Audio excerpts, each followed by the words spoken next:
What does it say about the 330 million people in this country that a near brush with death by a previously unknown pro football player could bring us together in prayer? Today, Damar Hamlin made it home after watching his team win a blowout over the Patriots, which he watched from his hospital bed.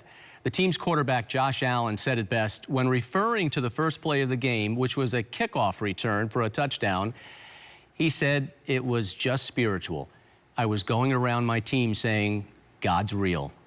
Pastor Robert Jeffress will help us expand on that in just a moment. And later, former Secretary of State Mike Pompeo joins us. But first, the news you need to know. Brazil is breaking down. Supporters of former Brazilian President Bolsonaro have stormed major government buildings, including the Supreme Court and the presidential palace. Anti-riot police and armed forces are trying to restore order. While more brutality in Iran, 2 more people were publicly executed by hanging for protesting the Iranian regime. 40 more have received death sentences. President Biden finally went to see the border, and while over 3 million migrants have come through in the past 2 years, those who were in El Paso were swept out of the sight before Biden arrived. And finally, a sign of things to come. New Speaker Kevin McCarthy has promised his first order of business will be to have the House vote on canceling the hiring of 87,000 additional IRS agents. A welcome move by many people. And those are today's headlines. Now to the NFL. Remember Take a Knee and the firestorm it unleashed? Well, now we have Take 2 Knees, and there's absolutely no debate on how or why. Joining us now is the author of What Every Christian Should Know, Pastor Robert Jeffress, and I'm glad you're with us here. Boy, what a great week after something very miserable last Monday Night Football game when Damar went down and nobody thought he was going to live. In fact, he had to be resuscitated twice. But then everyone forgot red versus blue, evil versus bad, and it was just pray. A real strong word that we don't put in action too many times in public these days. Well, it was a powerful reminder of the power of prayer to a nation that frankly needed reminding of that. I mean, prayer's been under assault in our country these last years. You had Coach Kennedy lost his job because he prayed on a high school football field. Every time there's a school shooting and people say our thoughts and prayers are with you, the left derides it as if there's nothing more worthless you can do than pray for somebody. But when Damar Hamlin collapses, these NFL players and millions of people with them automatically fall to their knees in prayer. And God answers that prayer. And I believe it's God's way of saying once again to our nation, I am real, I'm in business, and I'm here to help you when you call on my name. This is the goosebump moment, right? The opening kickoff taken back for a touchdown. It was the first time in Buffalo history, well, 3 years, 3 months ago, you had to go back to the last time a kickoff was returned. And there were 3 interceptions returned by the Buffalo Bills yesterday, which of course, number 3 is Hamlin's number. And everyone got goosebumps. God's working somewhere. Yeah, it's my friend who calls it a God wink. I think that's exactly what that's an example of. God is always manifesting himself in sometimes the most unexpected ways. And look, we need to be clear about this. There's no promise in the scripture that God answers every prayer or every request. God knows what's best, but just because he says no sometimes doesn't mean we shouldn't ask him whenever we have a need in our life. And, you know, people can deride the idea of the existence of God, but there's something innate within each of us that knows there's a God. And our first instinct when we run into insurmountable problems is to pray. Stay with us. We got a lot more to talk about. But standing by now, a man who has served in Congress as CIA Director and Secretary of State in a real volatile time for the world, and may have his eye on one more job.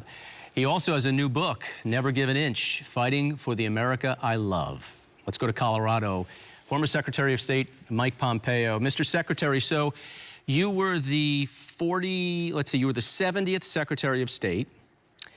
Might you be the 47th President of the United States? Oh, good. Rob, thanks for having me on today. Only the Lord knows the answer to that. What we can all be sure of is these times in America call for serious leadership. They require for thoughtful, experienced leaders who are prepared to actually do the hard work to deliver security and prosperity for our country. I pray that when we have our next presidential election now, just about 2 years on, we get exactly that. So you have a book coming out January 24th called Never Give an Inch. I love the title because we are in a battle right now in this world, in our country, good versus evil. Our system of government is under attack here in America. What in your mind made you write Never Give an Inch? Some would say, well, you know, you're a secretary, you're a diplomat, you should be compromising, but you're saying, Rob, on the things that matter most, one can't give an inch. There's room for compromise. You know, if my son wanted to go to bed at 8:15 and I thought 8 o'clock was the right time, 8:07, it's just fine. But on the things that matter, the protection of human life, the central thesis that they're just two genders, understanding that America is indeed the most exceptional nation in the history of civilization, there's just no reason, no rational basis, and it is indeed dangerous for our country if one begins to round the corners or give an inch. And so I wrote this book with a central understanding that when you get it right, when you know that righteousness and reason are on your side, you've got to be prepared to fight for that no matter who brings heck on you and who challenges you on those very central ideas that we all know to be true. Well, Matt Crouch, of course, of TBN here is to your right in Colorado. And Matt, maybe you can get that answer out of him. I couldn't, the first question, whether he's going to run for president. So, you know, everybody is talking about you, Mike, as a politician, a congressman, everyone's talking about, but you know, I'm starting to think of you as a TV host. I'm starting to think of you as somebody that's able to communicate. I was in Israel with you recently, brand new television series, you and David Friedman walk down, ride down, and journey down Route 60. In Jerusalem, and it is a brand new series. We have lots of plans for this series. We have plans for a theatrical release for this project, airing on TBN. So, you know, a lot of people talk about you as a military guy, and then a Congress, and then Senate Intelligence Committee, then you've got CIA in there, then you've got all the Secretary of State stuff, but you have to add to that TV host. So I'm not sure what answer they were trying to get out of you, but I'm thinking the next highest thing is a TV host. More of a face for radio, Matt. Look, you know, it's interesting you mentioned this because the capacity to communicate, the capacity to reason and make arguments is something I think's frankly been missing. Rob spoke earlier about the unity that came around when we had this football player injured. Everyone's praying, everyone's turning together towards the Lord with their eyes looking up. I think so often we've just, everybody's gone to Twitter, everybody's trying to just own the other side. The better answer is to make the case for why the things you believe, the Judeo-Christian heritage of our country, the fact that we're teaching our kids garbage in schools, right? Name calling, yeah, fine, I can throw bombs with the best of them. But in the end, the rational way, the way that America demands is that they have leaders who present themselves in a way that is reasoned and decent and brings out the better angels in people. When we do that, we'll get to better outcomes, we'll get to better policies, and we'll have a more prosperous, more secure America as well. And so, you know, whether that's, whether that's media personalities doing that or political leaders, it's always important that we remember that the American people are owed deep, complex arguments about why what it is you're arguing for makes a difference in their lives each and every day. If you added up the time that we've spent together, getting to know each other, and you know, there's about 98% of it that we've had TV cameras and TV crews around us, and we're trying to communicate a bunch of messages, okay? One that, you know, I welcome, as it were, to the Western White House, as it were. I'm joking. A lot of people recognize this location with Mike Rowe, and we do the series Story Behind the Story here. And Mike, you've been here for a couple of days, and we've been unpacking this book that 417 pages. I read every page, and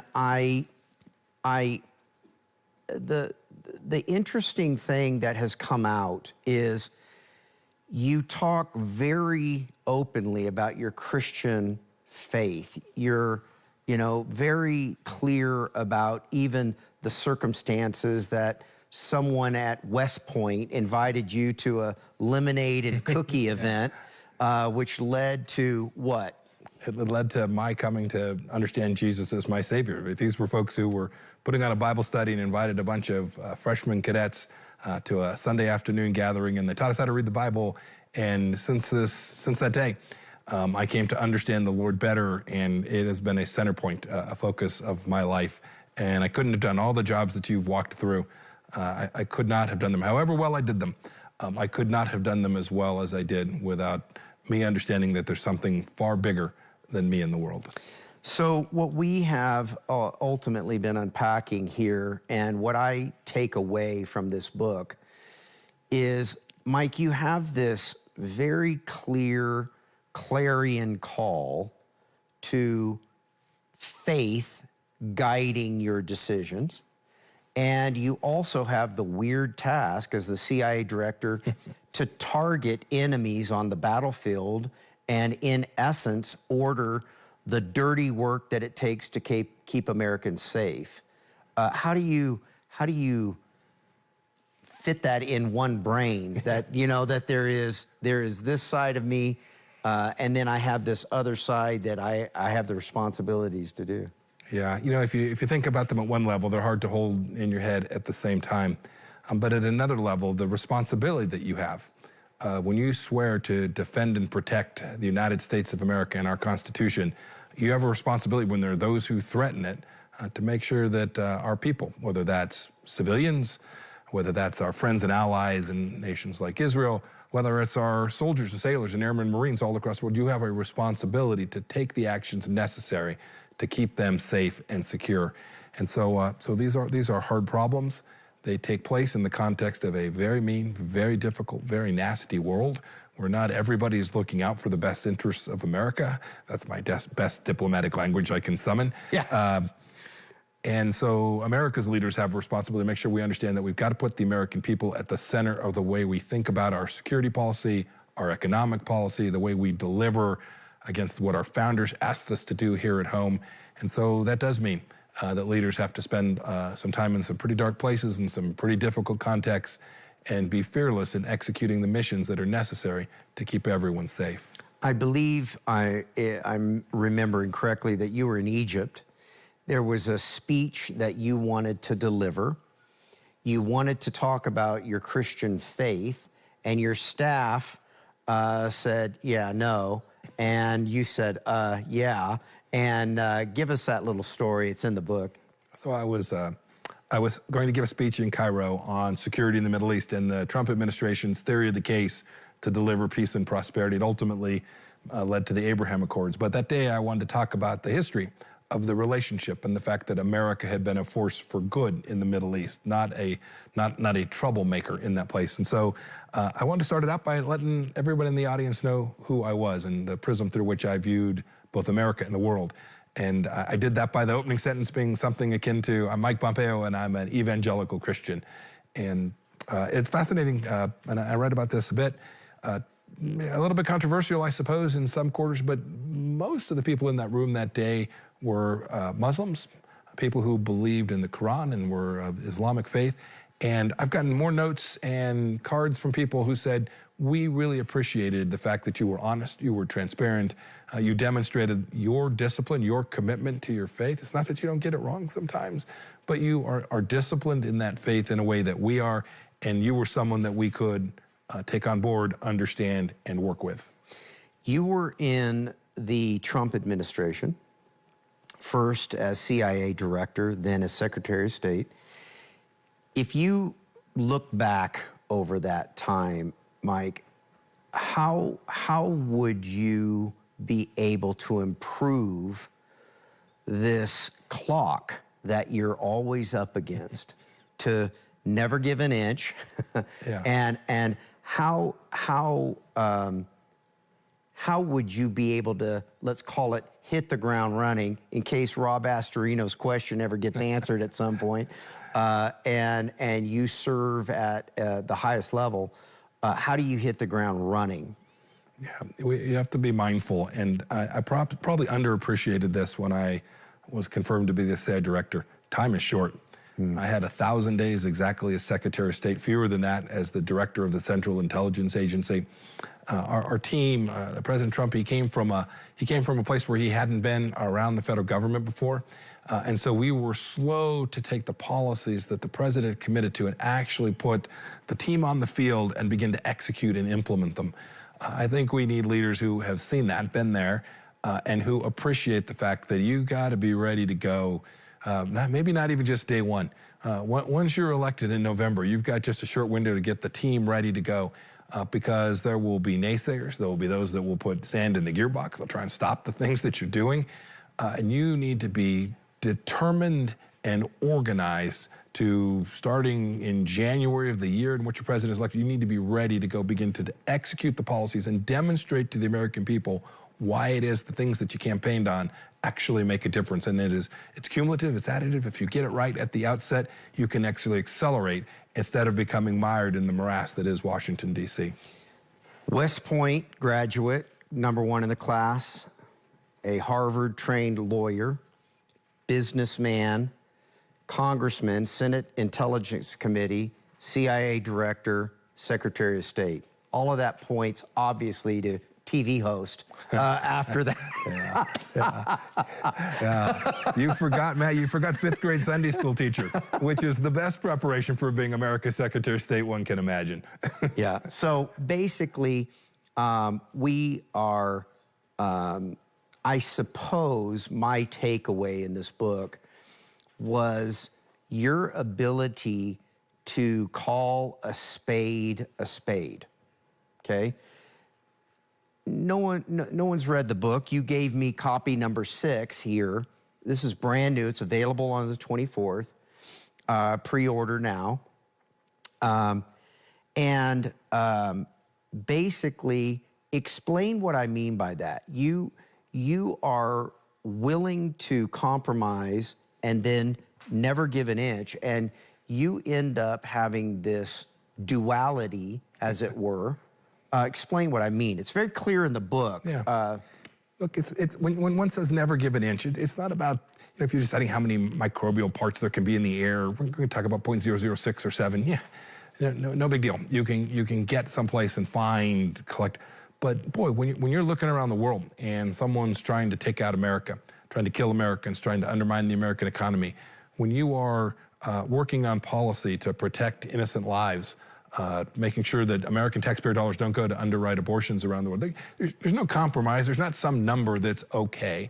You have to maintain the center point, and it's what our founders understood best, right? If you go read the Constitution, there were lots of compromises built into it, but if you look at the structures that they laid out, they weren't prepared to compromise on the central institutions, the nature of pursuing life, liberty, and the pursuit of happiness. They weren't prepared to compromise 1 inch on those things. And if we can return to that here in America, I'm very confident we'll get another 250 great years.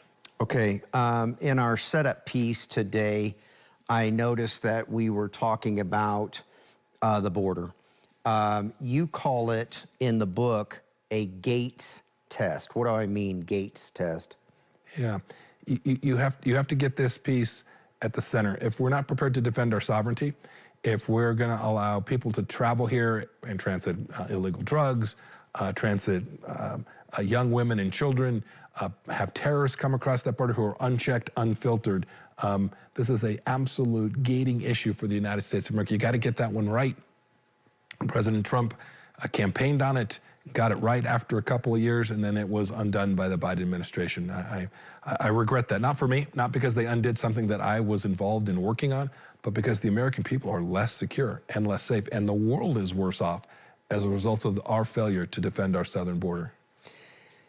You talk also about there's not that many people trying to leave America. No, one-way traffic. Yes. They're trying to get here. And so if you think about what the headlines say, we're not good people, but why is everyone trying to get here? I mean, in essence, the American ideal, the American that you're fighting for, fighting for the America I love, how do we protect it? With people all across the country defending the things they know to be right. This isn't a Washington top-down solution. We need good leaders in Washington. We need them in our state capitals all across America. But this is about American people saying, nope, you're not going to teach my kids garbage at school. I'm going to run for the school board. I'm going to go to the PTA meeting. It's about when they're trying to close down our churches. It's Americans saying, no, we're going to go be in faith and community with our fellow parishioners, and we're going to defend our little church, our synagogue, our place where we go to worship. When individual Americans do that in the small places of America, Boy Scout troops and all the things that have built America from the bottom up, then our leaders will respond to that, and the American people will get a country that they know and that they love and that reflects the greatest traditions of our nation. I'm convinced of that. You have a decent resume, Mike. But were you a Boy Scout or Cub Scout? I was in Indian Guides with my father, so a long time ago. I hadn't thought about that for a while. Really? Yeah. Explain that to me. Oh, so my dad and I'm trying to remember. I think I was full moon, my brother was half moon, and my dad was rising sun, but I'll have to check the facts. But we were Indian Guides. It kind of taught us, right, to be outdoors, to be self-sufficient, that it was okay to be outside of air conditioning every once in a while. Yeah. And you were around family, too. So my father was there. It was an important part of my growing up. We did it for a whole handful of years. And I not only learned how to make flints, but most importantly, I learned how to get along with my peers and the importance of teams and family as well. Teams and family. As we're sitting here, we're here in the barn. So welcome again to the barn. Centerpoint's actually never been to the barn before, but they're here now. But just a little ways out that window over there is the main house. Your wife and my wife are sitting up there. They're waiting for us to finish this and go have dinner. Tell me the importance of Susan Pompeo in what makes Mike Pompeo go. Well, as a Christian, my responsibility to family is imperative. It's if you read the book, I talk about times where I was really, really busy, but there was something going on, and my wife called, and it may seem in the scheme of things not to be important, but boy, I wanted to perform my responsibility as a father and as a husband as well. I'm incredibly blessed to have Susan. All of the accomplishments, anything I've done, would not have been done nearly as well if I hadn't had Susan by my side. She participated with me at the State Department and CIA, trying to help our teams be better. And then when I was down, she'd pick me up, and when I was having a really good day and I just maybe was thinking I was all that, she made sure and kept me humble as well. As I have been around her more, she seems like she could be a force to be reckoned with. And she's a fierce defender of who and what you are. And that matters, doesn't it? It does. The family matters. It absolutely matters. If you had a chance to meet my son, he'd be the same way. That they can all see Dad's shortcomings. Right? They are not immune to that. But they can also see that as a family, we have tried each day to make life better for not only our own family, but for all of those around it. And so I have just been incredibly lucky to have Nick and his now brand new wife, Rachel, as part of my team and my family, and my wife, Susan, who is an incredible blessing to me every day. Before we send it back to Dallas and Pastor Jeffress and Rob, there was a thing in the book that you mentioned, this brand new book available January 24th, where somebody was trying to take a swipe at you. I don't recall what major newspaper, but it was one of the major ones. And they're trying to take a swipe at you, and they wrote, Mike Pompeo, God's diplomat. Now, I'm sure they were trying to out you. They were trying to, it wasn't just a real friendly thing. Your thoughts on that? Yeah, if you read the piece, the headline was dripping in sarcasm or exactly. criticism or perhaps both. They thought that the fact that I talked about my faith was something that was inconsistent with my responsibilities as Secretary of State. The truth is, I remember reading the headline thinking, oh my goodness, I'll take that. God's diplomat. If that were etched onto my tombstone, I can hardly think of something that would be more satisfying to me. If you can be a messenger for him, even just a little bit, it's a darn good thing. And so sign me up for that particular headline. So, Rob, maybe next time we have the Secretary as a guest, we'll have softened him up enough to answer the question that we were trying to get, what's next? You thought president, I thought TV host. So whatever it's going to be great. Back to you guys there in Dallas. Well, Matt, we tried, and now I know why the name of his book is Never Give an Inch. He didn't give an inch on that question at all. Mr. Secretary, let me ask you one quick question. You're going to have dinner with the Crouches. Now that you're out of office and you've met so many interesting people in the world, who would you love to sit down with and have dinner with just because you want to do it? Oh, goodness. There's so many folks.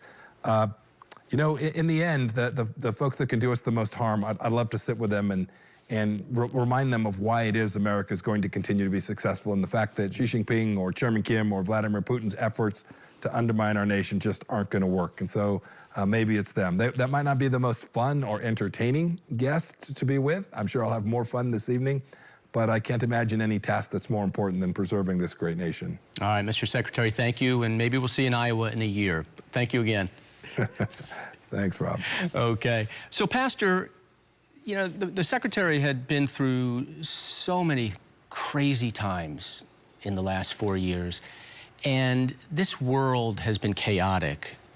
A lot of danger in the world, you know, from nations that want to do us harm, but also from within this country. Yeah. What do you tell people who are just kind of giving up hope on where this nation is going? Don't lose hope. In fact, we have every reason to be hopeful as we look at what's happening in our own country and around the world. And this is what I mean. Everything's running just as God said it would. You know, Jesus said in the end times there will be wars and rumors of war. Nations will rise up against nation. And while that's always happened for the last 2,000 years, we have to agree that chaos is intensifying. And yet all of that is a prelude to the end, and it's a glorious end. It will be out of this chaos that the Antichrist arises, Revelation 13 says, promising peace, peace, peace.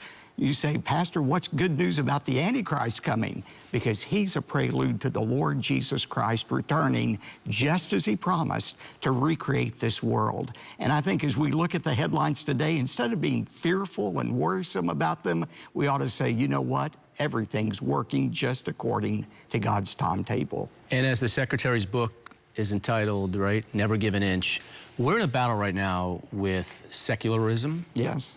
With socialism. It's all coming from within. Yeah. It's all trying to knock down the foundations of our country and our liberties, such as freedom of religion. Does that, just on a human level, does that worry you, scare you? No, it doesn't scare me, because the Christian's strength has always been not in numbers, but in spiritual strength. And Paul said, our struggle is not against flesh and blood. It's against the unseen forces of wickedness. This is a spiritual battle that God will win in the end. What about your book, What Every Christian Should Know? Yeah, this is rediscovering the 10 core beliefs of the Christian faith. So many churches fail to teach the basic pillars of historic Christianity. And this book and series airing on TBN right now is about those 10 core beliefs that undergird our life and the Christian faith. That book should be in every college dorm and university, right? Because they need it. From your mouth to God's ear. Pastor, thank you so much. We appreciate you being here. And that's it for Centerpoint. Up next on TBN, host Eric Stakelbeck is joined by Governor Mike Huckabee, best-selling author Eric Metaxas, TBN host Sheila Walsh, Dr. Rick Rigsby, plus a live studio audience in Nashville for a look at what lies ahead for America and the church. What are the pressing, hot-button issues at home and abroad that will most impact Americans during the coming year? And how can Christians shine light in the darkness in these very tumultuous times? Stay tuned to TBN. I'm Rob Astorino. For all of us at Centerpoint, good night.